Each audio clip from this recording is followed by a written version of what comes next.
Imagine a world where the Earth is the center of everything. The sun rises and sets around us, the stars revolve in perfect harmony, and humanity sits at the pinnacle of creation. For centuries, this was the unquestioned reality, a comforting alignment of science, religion, and human ego. But what happens when that illusion shatters? What happens when someone dares to suggest that we are not the center of it all? Enter Nicolaus Copernicus, a quiet revolutionary armed not with swords or armies, but with numbers and ideas. In 1543, he proposed something unthinkable. The Earth was not the center of the universe. Instead, it was just one planet among many, orbiting an unremarkable star. The implications were staggering. If Copernicus was right, then humanity's place in the cosmos was not fixed, not special, but profoundly ordinary. The Copernican Revolution wasn't just about astronomy. It was about challenging deeply held assumptions and reshaping how we understand our world. It forced humanity to rethink its significance and embrace uncertainty. This shift didn't come easily, and it came at great personal risk. But as we'll see, the boldness of one idea can change not only how we see the stars, but how we see ourselves. For centuries, humanity believed in a cosmos where the Earth stood at the center of everything.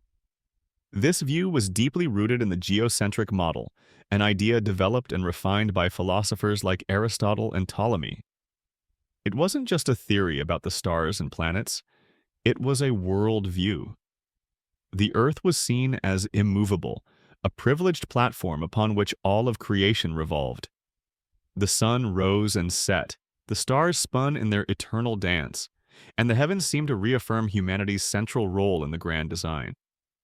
This system wasn't only intuitive but also reinforced by religious teachings. To question it was to question humanity's place in God's plan. But as astronomers studied the sky, they began to notice things that didn't quite fit. Planets, for example, sometimes appeared to move backward across the heavens before resuming their forward path. These oddities were explained away using increasingly complicated mechanisms, such as adding smaller circular orbits called epicycles to the planet's movements. These fixes worked for a while, but they were cumbersome and didn't address the deeper questions. Nicolaus Copernicus, a mathematician and astronomer from Poland, quietly began to rethink this cosmic arrangement. Born in 1473, Copernicus lived in a time when challenging established ideas could be dangerous. Despite this, he spent decades carefully working on a model that would redefine humanity's understanding of the universe. In 1543, shortly before his death, he published his findings in a book that would shake the foundations of science and philosophy, On the Revolutions of the Heavenly Spheres. At its heart was a simple yet astonishing idea. The Earth is not the center of the universe. Instead, the sun occupies that central position, and the Earth, along with the other planets, revolves around it. This heliocentric model was a profound departure from the geocentric view. It was simpler, more elegant, and it resolved many of the inconsistencies that had plagued astronomers for centuries. One of the most striking changes the heliocentric model brought was its explanation of retrograde motion. That backward movement of planets, so puzzling in the geocentric system, made perfect sense when viewed through Copernicus's lens. The apparent reversal was simply the result of Earth and the other planets moving at different speeds in their orbits. Suddenly, the cosmos was no longer a tangled web of epicycles. It was a system governed by clear, comprehensible rules. But this new model was not embraced overnight. Copernicus's ideas were met with skepticism, not just because they challenged scientific tradition, but because they threatened deeply held beliefs about humanity's place in the universe. To say that the Earth was not the center was, in a sense, to say that humanity was not the center. For many, this was a deeply unsettling thought. The Church, which wielded significant authority at the time, saw these ideas as dangerous. If the heavens didn't revolve around the Earth, what did that mean for the divine hierarchy? If Copernicus was right, how many other truths might be questioned? Scientists, too, were hesitant. Even brilliant minds like Tycho Brahe, who would later contribute key observations that supported heliocentrism, initially clung to modified versions of the geocentric model. Copernicus's work did not gain widespread acceptance during his lifetime. It took decades and the efforts of other thinkers like Galileo Galilei and Johannes Kepler to build on his ideas and provide the evidence needed to convince the world. Galileo's observations with the telescope, for example, revealed moons orbiting Jupiter and the phases of Venus, phenomena that could only be explained by a sun-centered system. Kepler refined the model further, showing that planetary orbits were elliptical, not perfect circles. Beyond astronomy, the Copernican Revolution sparked broader shifts in human thought. It wasn't just a scientific breakthrough, it was a philosophical reckoning.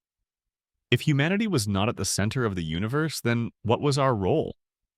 This question inspired a wave of inquiry that touched every field, from art to theology to politics. It encouraged people to look beyond tradition and authority, to seek answers through observation, reason, and experimentation. In many ways, Copernicus's ideas laid the foundation for the scientific revolution. His work demonstrated the power of questioning assumptions, even those that seem unshakable. It showed that progress often begins with discomfort, with daring to imagine that the world might be different from what we've always believed. Yet, for all its brilliance, the Copernican model also introduced a new kind of humility.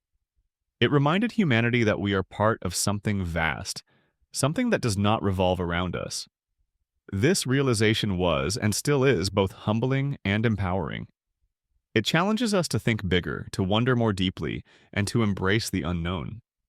By the time the heliocentric view was fully accepted, the world had changed.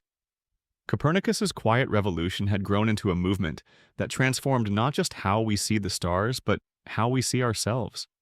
And yet, the journey he started was far from over. The Copernican Revolution was not an end, but a beginning. A reminder that the universe is always more complex, more beautiful, and more surprising than we can imagine. The Copernican Revolution reminds us of the extraordinary power of challenging the status quo. Copernicus's daring shift from a geocentric to a heliocentric model wasn't merely a scientific breakthrough, it was a profound act of intellectual courage. By questioning the deeply entrenched belief that Earth was the center of the universe, he opened the door to a new way of thinking, one that prioritized observation, reason, and the willingness to embrace uncertainty. His work ultimately set the stage for the scientific revolution and reshaped humanity's understanding of its place in the cosmos. But the lessons of the Copernican Revolution extend far beyond astronomy. It serves as a timeless reminder that progress often begins with discomfort, with the courage to challenge ideas that feel immovable. Today, we face similar paradigm shifts, whether in the realm of artificial intelligence, climate science, or our understanding of consciousness. Each of these areas demands the same spirit of curiosity and boldness that Copernicus embodied. At its heart, the Copernican Revolution teaches us humility. It reminds us that our perspective is not the only one, that the universe is vast and complex, and that our understanding will always be incomplete. Yet this humility is not a limitation. It is an invitation to keep exploring, to keep questioning, and to keep expanding our view of the world. As you reflect on Copernicus's legacy, ask yourself, what beliefs do you hold that might one day be overturned? What assumptions deserve to be questioned? Embracing this mindset can help us grow not just as individuals, but as a collective striving for truth. The stars may no longer revolve around us, but our journey to understand them and ourselves is far from over. Let us honor that legacy by daring to look beyond the familiar,